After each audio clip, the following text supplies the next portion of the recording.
record the lecture as well. So, oh, yep, there we go. Great. Okay. All right. Well, welcome everybody to Grand Rounds. I'm so excited to introduce our speaker today.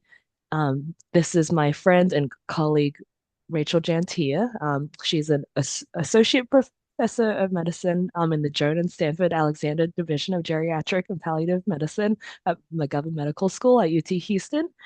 And she's the director of education at the UT Houston Center for Interprofessional Collaboration, where she directs interprofessional education and practice programs for UT Houston and its 7 schools. And she's the director of education and training for the UT Houston Institute on Aging, where she supports innovation, development, and dissemination of geriatrics education's programs to advance age-friendly care.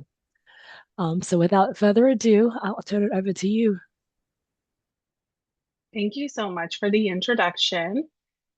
I am grateful for the space to meet and talk with you all, and I'm going to share my slides.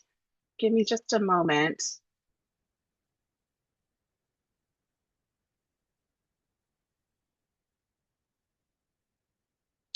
Okay, first let me.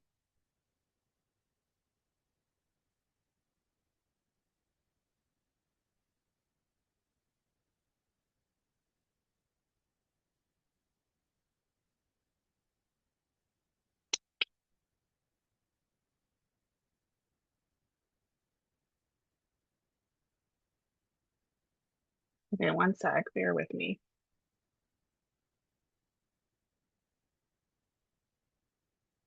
There we go. Okay, hopefully you're seeing a presentation mode view of my slides or Yep, a, yep. slideshow mode. Okay. Well, wonderful. Again, thank you so much for the introduction. I do not mean in any way, shape, or form to represent myself as an expert in interprofessional education and geriatrics. And also, it is absolutely my love and um, really the focus and dedication of my career from fellowship onward, which is about 9 years now. So I do love it. I know a lot about it, but not everything. There are probably other experts in this room and certainly experts across the United States. But I hope to be able to just talk about it a little bit, share some shared experiences, uh, some lessons learned, and then just kind of talk about opportunities within geriatrics specifically. I am a very flexible speaker, so please do not hesitate to put something in the chat, although I can't see it, so someone will have to let me know if you see something there, and to just raise your hand or let me know if questions come up along the way. I think it's useful to answer them as we go when it's pertinent to the things that we're talking about. So without further ado, I will disclose that I'm a recipient of one of the HRSA Geriatric Academic Career Awards, and I'm grateful for the support for my time to work on many of the things that I'm going to be talking about today.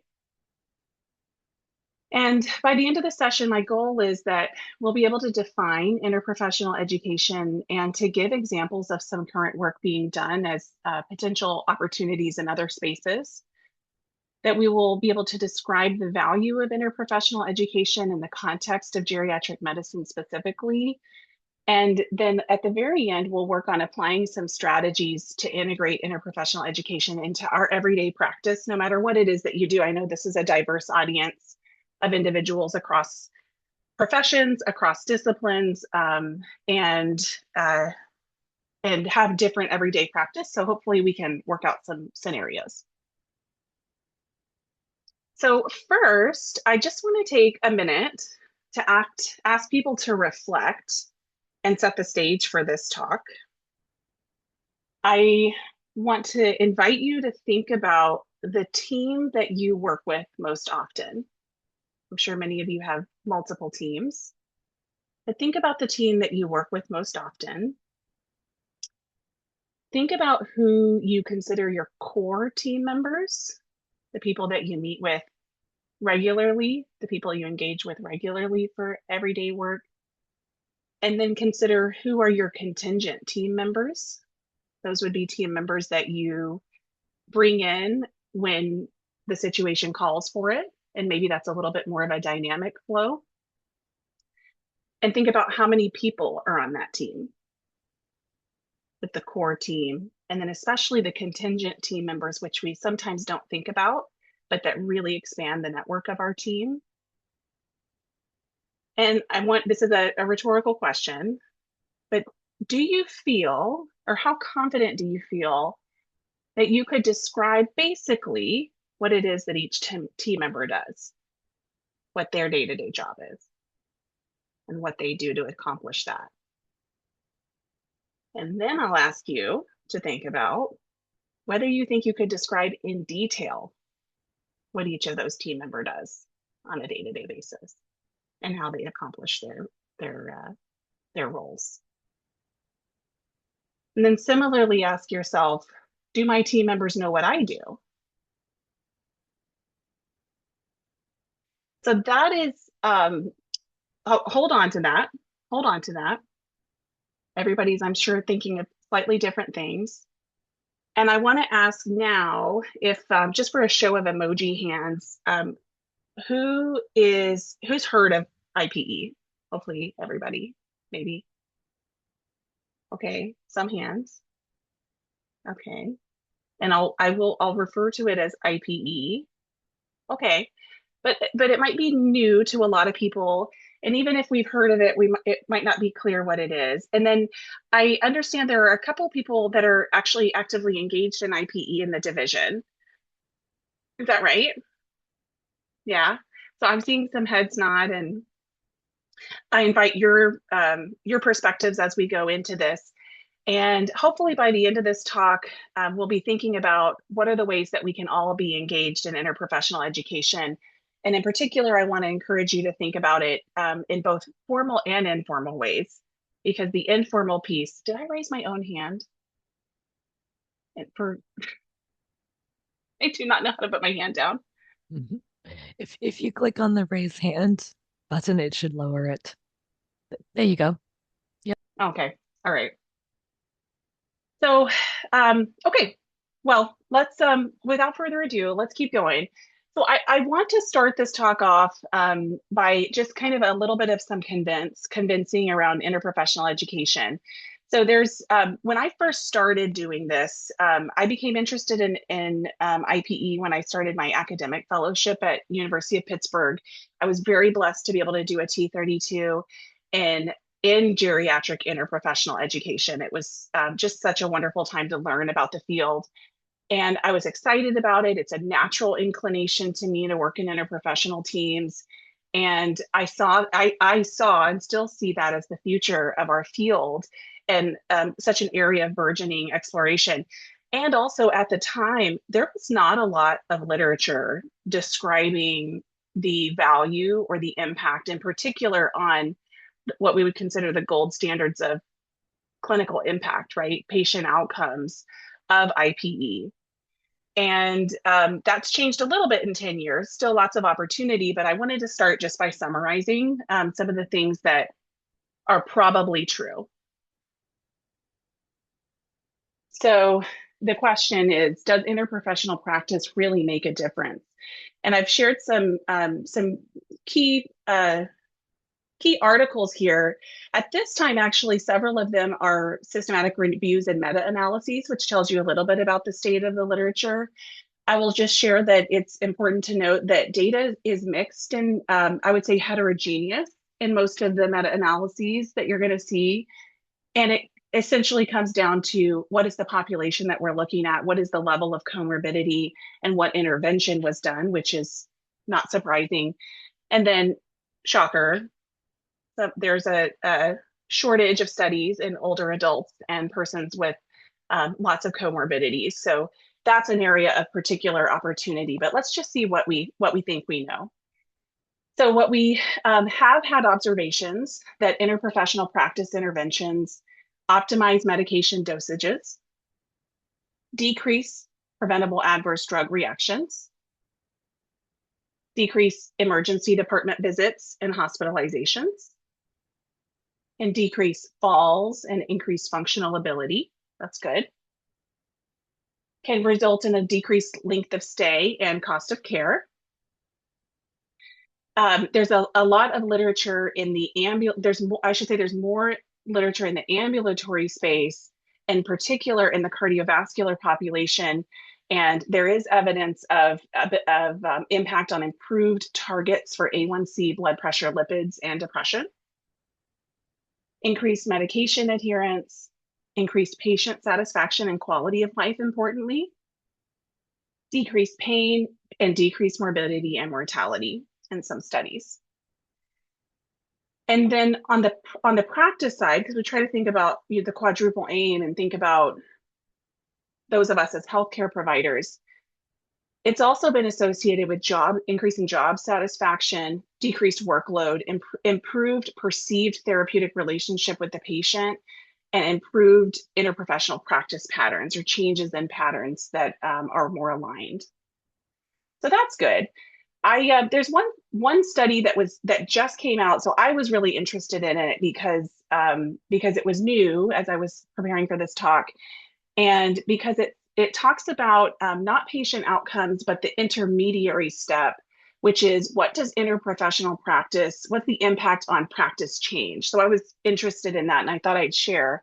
So this is a systematic review of 71 studies. And it looked at studies that had at least two healthcare professions as the learners, had some type of interprofessional education practice intervention, and measured some type of practice change. And what they found is that they were able to distill the practice changes down into four categories that landed on improved care provision. So improved care, care that was provided, improved team communication, changes in teamwork and teams, and interestingly, increase in professional development activities, including research. So you can, think about like increased collaboration was happening within a team as a result. It's kind of interesting and nice because these things happen to map on to some of the competencies we're going to talk about soon. So that's good. And the opportunity is that most of these studies were practice change by self-report. So 87% of the studies, that was the measure. It was a self-reported measure. So there's an opportunity to look at observed practice change outcomes. And most of them were individual assessments rather than team assessments of how things are going. So there are some opportunities here, but it was still very interesting to me. I wanted to go a little bit into geriatrics specifically because we do have a little bit of information. I've taken a small sampling of what's available, but we do have a little bit of information specific to geriatrics that shows that interprofessional practice can reduce falls, increase independence, reduce behavioral and psychological symptoms of dementia, decrease pain, increase quality of life, increase patient satisfaction, reduce emergency department visits and hospitalizations, reduce length of stay and cost of care, or at least cost neutral, and decrease mortality. So the few studies we have in geriatrics seem to mirror some of the things we're seeing in the general population. And in geriatricians, or those of us that are caring for older adults, increase job satisfaction. So very reassuring for our field. And I'll just point out again that there is a lot of heterogeneity that seems to be related to the degree of multimorbidity of the patient. So that's going to impact what we see in geriatric studies. I wanted to share one example of a study, just so you have a sense of what's out there. So this was a retrospective cohort study looking at the impact of an intensive collaboration ward in the hospital on patient care, with the intensive collaboration ward being an interprofessional plus intraprofessional care model for multimorbid older adults. And you can kind of see the model that they're describing up in the right-hand corner, where they had a medical expert team, which was actually comprised of the internist and hospitalist, plus a cardiologist and a pulmonologist. So it was actually an interdisciplinary medical team. and then what's described as a paramedical team, which was what we think of as our other health professions on the team, nursing, pharmacy, social work, for example. And then there was the patient, nurse, hospitalist team, right? And so there was this kind of a little bit more of a streamlined dialogue happening with these patients. They looked at 200 patients in this cohort compared to, I think, 240 or something like that at baseline. And they found that the intervention group had fewer medical consultations by an odds ratio of 0.34, that they had more allied health profession consultations, with the intervention group being 2 times more likely to have 4 or more consults from this that were non-medical consults. They had more changes in the primary treatment team specialty after admission, 4 times more likely to have a transfer of care in this treatment team. And they found no difference in the groups in terms of readmission, length of stay, and mortality, whether it was measured in the hospital or up to 12 months later. And what the authors were kind of sort of concluding is that these changes in the primary treatment team specialty may have been related to the fact that everybody's connecting a little bit more closely and having a more effective communication about what's going on with the patient. And that in turn led to a more accurate assessment of what the patient is being admitted for, and then a need to transfer specialty. So say, for example, from internal medicine to cardiology, for example. And that may also have been the reason for fewer medical consults, right? Because the team is able to engage in a little bit more of a collaborative discussion about the patient. So to me, just very interesting. By the way, this is the model that they described as their usual model, which is probably about what you guys see, I'm guessing, in your inpatient practices, where there is a lot of individual visits, phone calls, nowadays direct chats in the electronic health record, and transfers between units after individual visits, and lots of things happening, and not so much in a coordinated fashion. So just a little sampling of some of the literature. And with that, what I want to do is transition. I'll pause. Any questions or comments?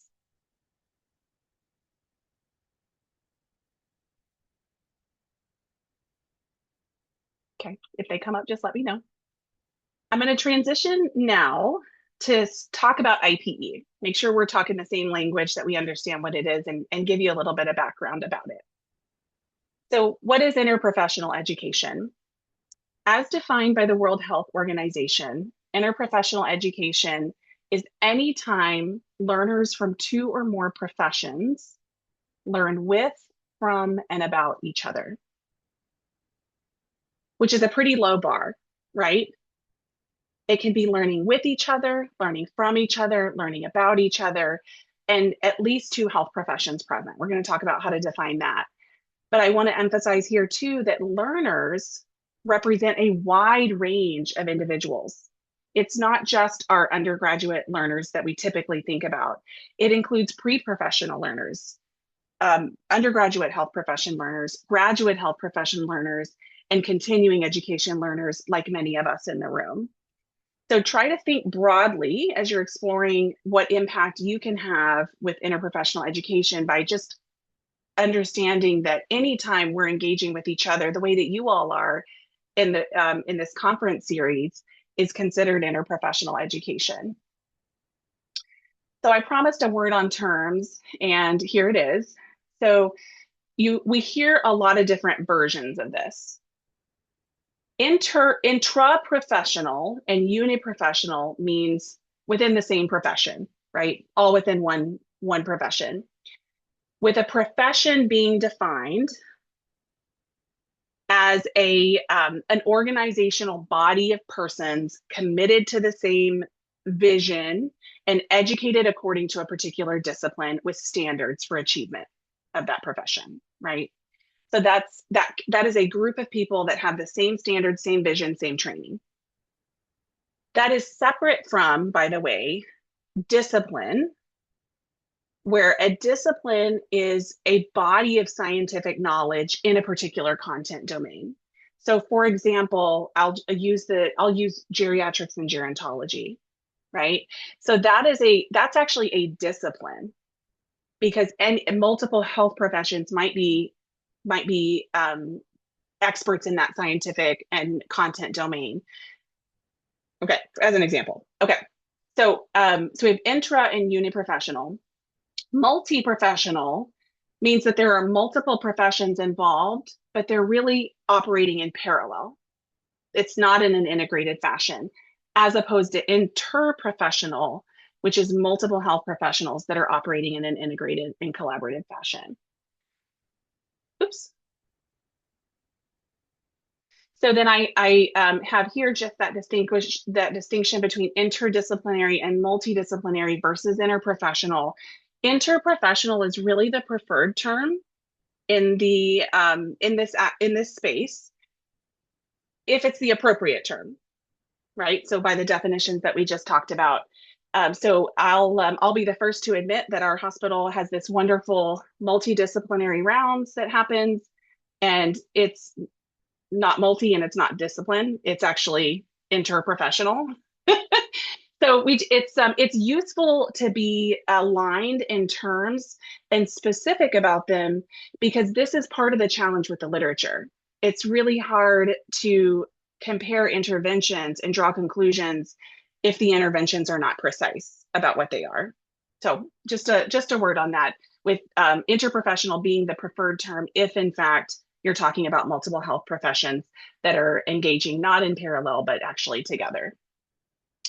Okay, so let's talk about why interprofessional education might be important.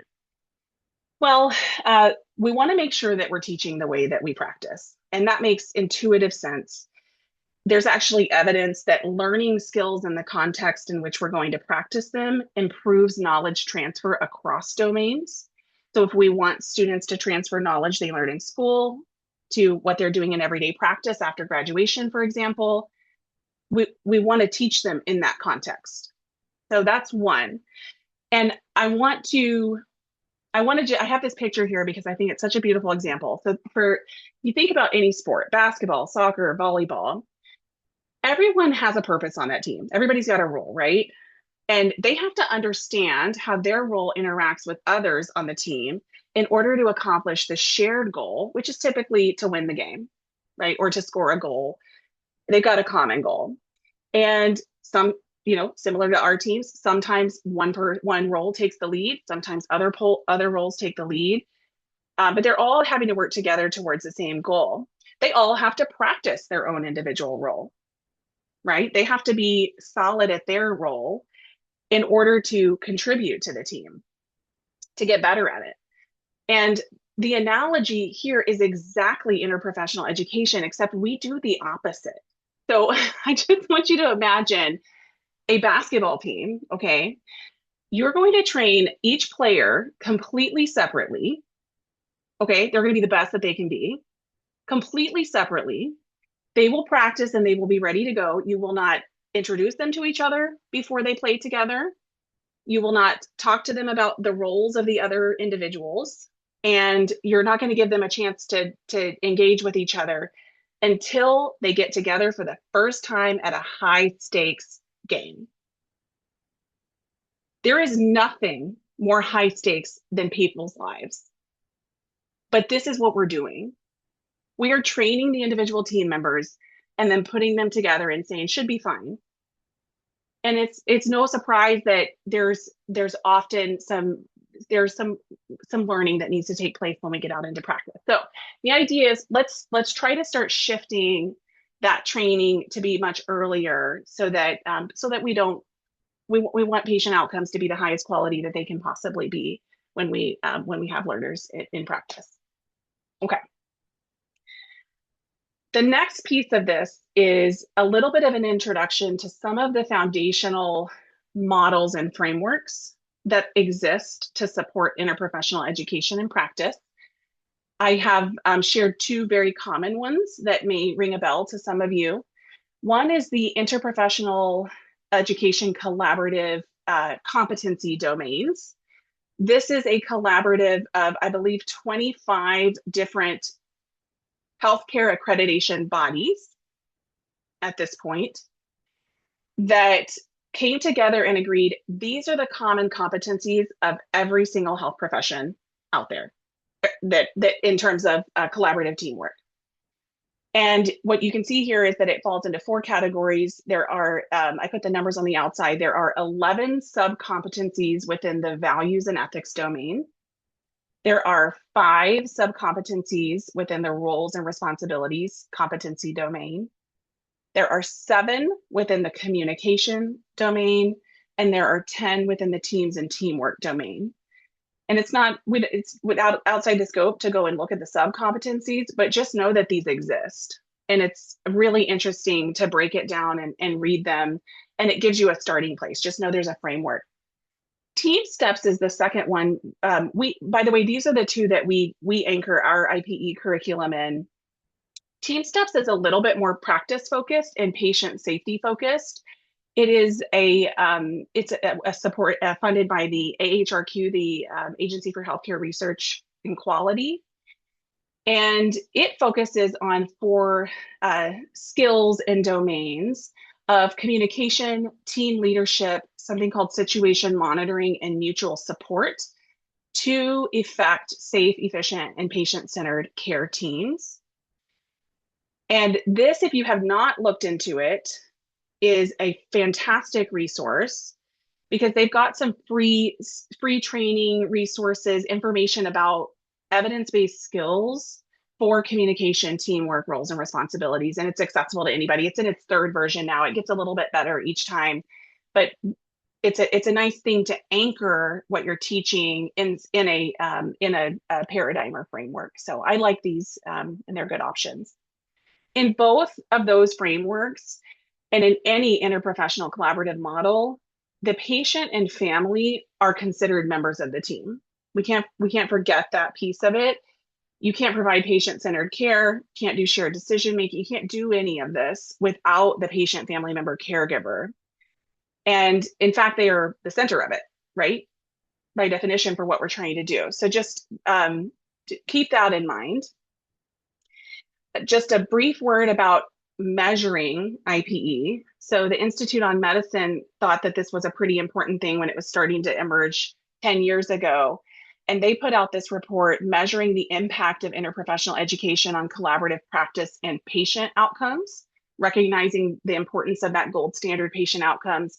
And I share this model because I think it's useful for organizing our thoughts, but in particular, the learning continuum. I want to point out that our early learners are still learning their own health profession, their own professional identity, but they need introductions, early introductions to interprofessional education and collaboration.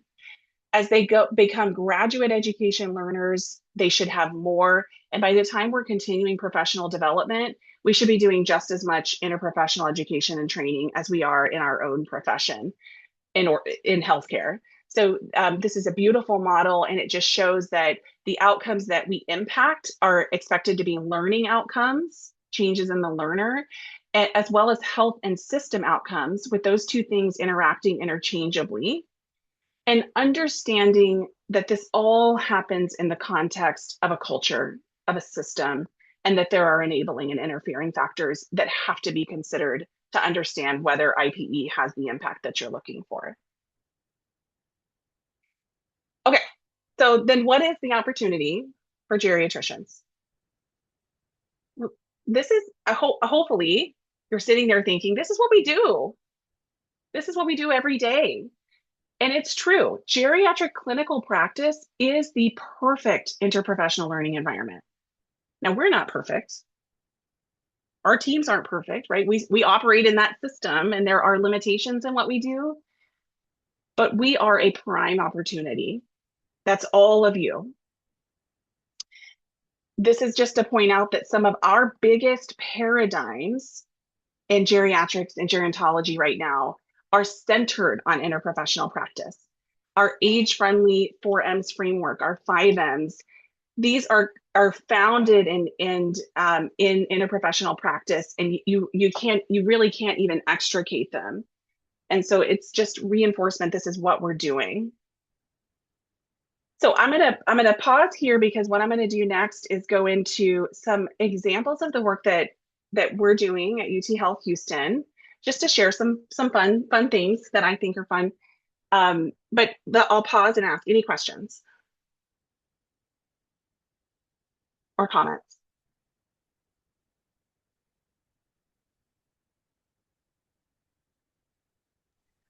I think a comment for me is actually I really thought that that graph that you showed of the different exposure to IPE in different stages was very powerful. And I think as geriatricians, we get a lot of exposure to IPE in the CME realm, but I feel that there's a lack of opportunity in other professions or other disciplines, I might say. Yeah. Yeah, it's an astute observation. There's some different levels of intentionality, I would say, maybe around that. Okay. Well, let's look at some examples. And going into this, I just want to reframe a little bit or reorient everybody a little bit to my educational setting at UT Health Houston, where we have 7 health profession schools. We have a medical, a nursing, a dental, a graduate school of biomedical sciences, a school of biomedical informatics, a school of public health, and then the most recent addition is a school of behavioral health sciences. And so it creates a lot of opportunity for these individuals to work together. And it also introduces some logistical challenges when you're talking about a large group and trying to find the ways that organically make sense to train. And so you're that just kind of keep that in mind as we go through some of these examples. And I'm going to be somewhat brief because I want to give you a survey. So in our student education, we have a couple of different things. We have 2 standardized patient cases. Both of them used to be in person. And then when COVID happened, we transitioned to a Zoom setting and have started to make our way back. But for logistical reasons, which we can talk about later, sometimes Zoom is easier. And it's at the trade-off of not having the direct interaction. So just I want you guys to be thinking about these things because we're going to talk about them later. So of these 2 cases, one is the geriatric IPE case.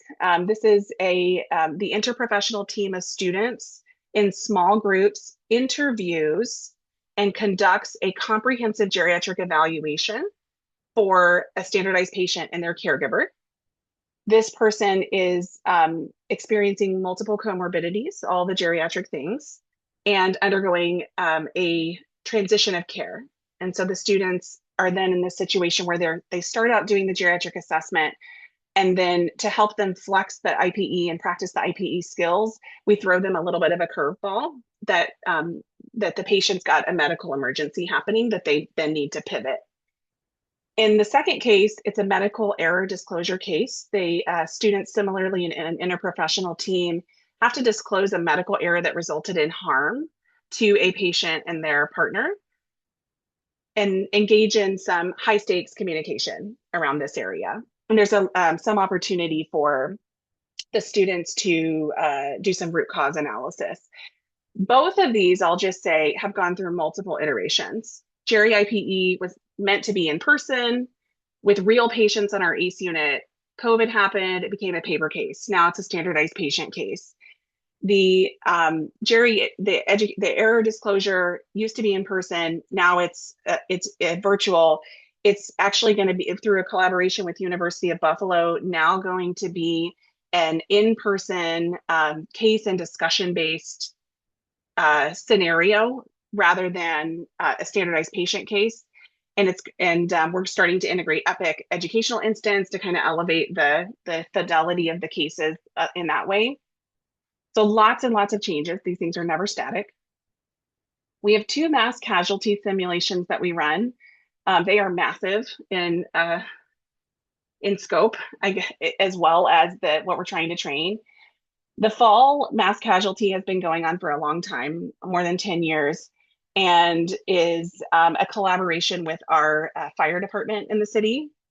And the spring MCI, similarly, is a collaboration with multiple community partners and is just slightly different. Whereas in the fall MCI, all of the learners are participating in a single mass casualty simulation where some of them are participating in the triage, some in transport, some in receiving in the health in the hospitals, and some in incident command. In the spring one, we actually have waves of students. Each of them is participating in the full experience of an abbreviated mass casualty where they're doing the field assessment and triage. And then they learn the lessons as a team. What can we do differently to be more effective next time? And then we put them together as a team again in the hospital to receive the patients from the field, and they get a chance to try it again. So they're cool, they're fun. The students love them. They're all based on team step skills. We have a couple of non-clinical simulations. One is a virtual interprofessional health policy simulation. This one we developed in 2021 as part of our university's quality enhancement plan. So for our accrediting body at the university, every 10 years we have to pick one topic that we agree is important for every school to develop in terms of curriculum. And this last focus was on health policy. And so this was our contribution to that. And what the students do in this scenario is they are tasked, they're told that they've become a part of a Medicare task force. So Medicare, as you all know, is on its way to bankruptcy, and we need to problem solve. And so that's what we ask them to do. We tell them Medicare is going bankrupt, and you and your team need to find collaborative solutions for this. And then we give them a little pivot point. We have a high profile speaker that comes in and then kind of tells them, hey, sorry, we've got a continuing resolution, not going to be able to get the funding that you thought. So even though you've worked out all the details, going to need you to trim it down. And they actually have a policy brief that comes out as the product, which is really a new and different skill for them. And it helps them think about their role as advocates. We have a bus crash scenario that we do that is sort of a very low fidelity version of the mass casualty simulation. It takes place earlier in the curriculum for most students, where they quickly team around a bus crash scenario and have to do triage. They reflect on their performance as a team. They get a chance to do it again, where they have to triage who's going to go on which ambulance to which hospital, and they learn some lessons along the way. This is also based on team steps. And then we have some community engagement activities that are very well received. One is a community action poverty simulator. Some of you may have heard about this. This is an adaptation of a curriculum that's used in other places. And what happens in it is the students actually step into the shoes of a person who is experiencing non-medical drivers of health, largely, which we teach them, may be driven by policy, or it's worth reflecting on that. And so they step into the shoes of different families and different socioeconomical and social circumstances, and have them go through it, develop some empathy, and then we reflect on how policy drives this and what our role is as health professions. And then we have another activity, we're improving care and realizing engagement, or I-care, where our students are actually in interprofessional teams meeting clients in the community, learning about their health goals and doing some health counseling, which is really exciting for the students because they get to engage with real people and feel they're having an impact. And we've started to integrate more and more a nutrition and lifestyle medicine element into this to just honor and respect the important role that it plays. So those are just a blanket overview of some of our student activities, but we do a lot of work in other learner categories too. So I've summarized here some of the graduate medical education. So I'm specifically talking about medical here, though the reason it's IPE is the interprofessional collaboration piece. So We do this in GME through the noon conference series with our internal medicine residents. We have an age-friendly curriculum. So 6 times a year, we have a part of the inpatient noon conference series that integrates age-friendly interprofessional practice, and it's very deliberate. We do a similar type of thing in the ambulatory curriculum with a slightly different focus. All of our residents rotate, internal medicine residents rotate on the acute care of the elderly unit with us multiple times during their 3 year training. And they are the leaders at interprofessional team rounds. So when we sit down with the interprofessional team that are admittedly largely focused on discharge planning, they're the leaders. So we put them in that role, and or the leaders within the medical team, I should say. Actually, our case manager is the leader of that team rounds. And then we have subsequently developed a delirium huddle process, just recognizing that particular challenge and opportunity for our patient population, where we have the residents take the lead on the medical side for identifying what are the potential reversible contributors and in engaging in this delirium huddle. So more to come about that. That's very exciting. We're still gathering data on it. And in fellow education, we have dedicated IPE didactics. So Team Steps has some cool teaming activities to demonstrate the team step skills, and we do that with them. They also participate in the interprofessional team rounds. And then our fellowship program recently introduced a formal interprofessional education curriculum into the physical medicine and rehabilitation rotation on the inpatient rehab unit, where the fellows are spending deliberate time with physical therapy, occupational therapy, and speech and language pathology, with plans to expand to other health professions, with specific reflection activities and worksheets to kind of understand the roles and responsibilities and the interaction of those team members.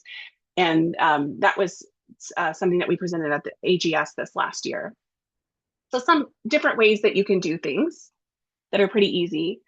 And from continuing education standpoint, we do a lot of conferences that are interprofessional, similar, I'm guessing, to your Grand Round series.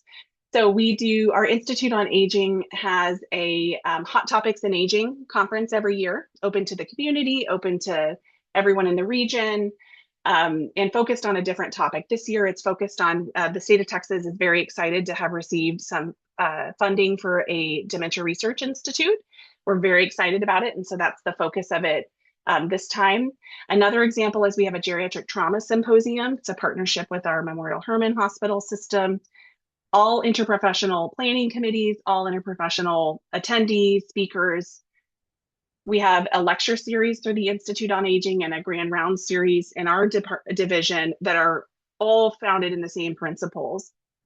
And we're working now on creating a process and program for enduring educational materials that leverages the work that we're doing in these other places to expand the impact and offer that to even larger audiences. An important piece of this is continuing education credits, which anybody who works with those knows they can be incredibly expensive and complicated when you want to provide continuing education credits to a diverse group of professions.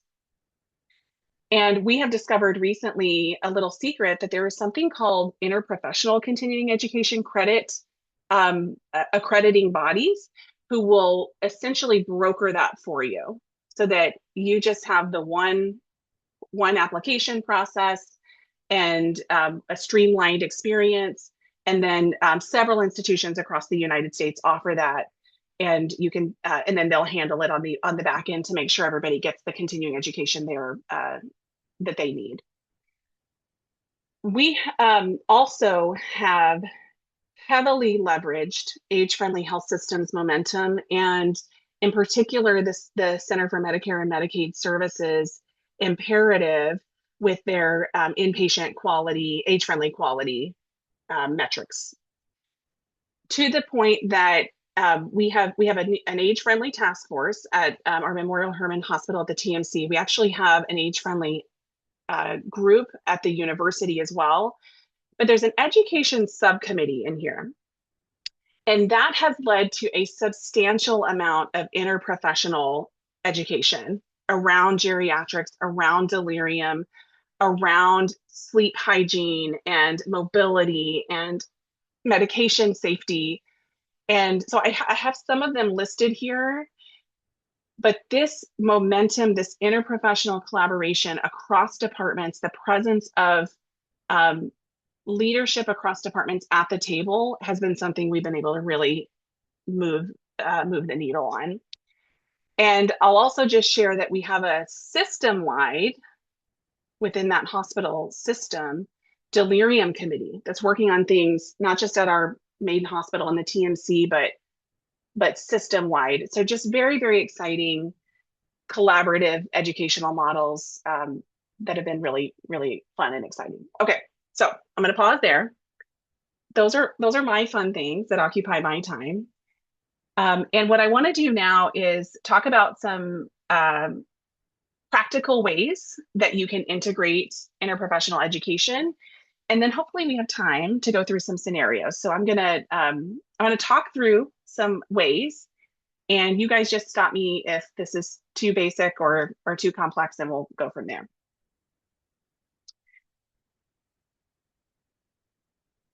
Okay, so what are the ways that we can engage in IPE? And I've meant this for those of us that are operating in different settings. So first is teaching, and that's a little bit more obvious, but it's three kind of general categories. We can train the next generation in interprofessional practice, train the current generation, which is those of us in practice, and then we can educate patients. Okay, I'm going to expand on these a little bit, but I want to talk about some other categories. We can learn, guys. We can every time I talk to somebody from a different health profession, I learn more, right? Their professions are continuously evolving the same way ours is. We are continuous learners. So we have to be curious and we have to learn from our colleagues. And we need to engage in professional development in IPE just as much as we do in our own professional development. We can be engaged in health policy and advocacy.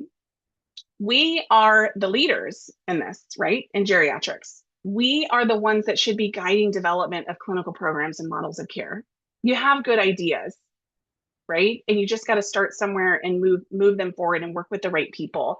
And we need to be lobbying for funding for interprofessional service coverage and programs.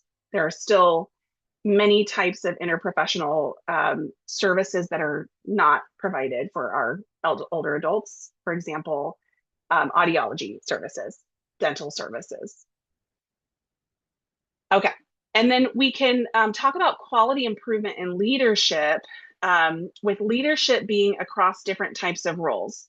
So it may be administrative roles in programs. So my role in the Center for Interprofessional Collaboration allows me to advance an important agenda, right, in interprofessional education and geriatrics.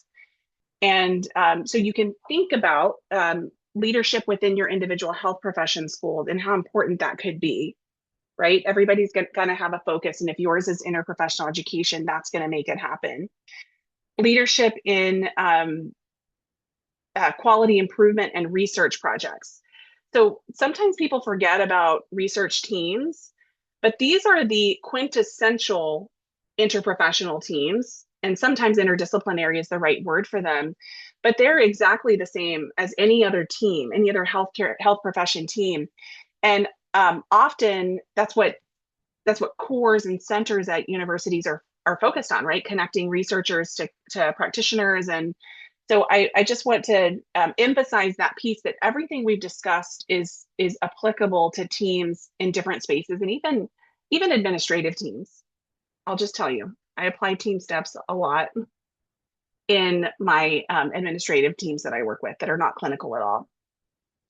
And then we have a responsibility to explore and disseminate successful practice models, right? That's our scholarly work. Okay, so let's hone in on teaching just a little bit. So remember, IPE, anytime learners from two or more health professions learn with, from, or about each other. So that's what we're focused on. So we're looking for opportunities there. So how do we train the next generation? These are just some practical things. You can invite learners from other health professions to precept with you, right? Some of you may actually be contacted by somebody who's interested in just learning more about geriatrics.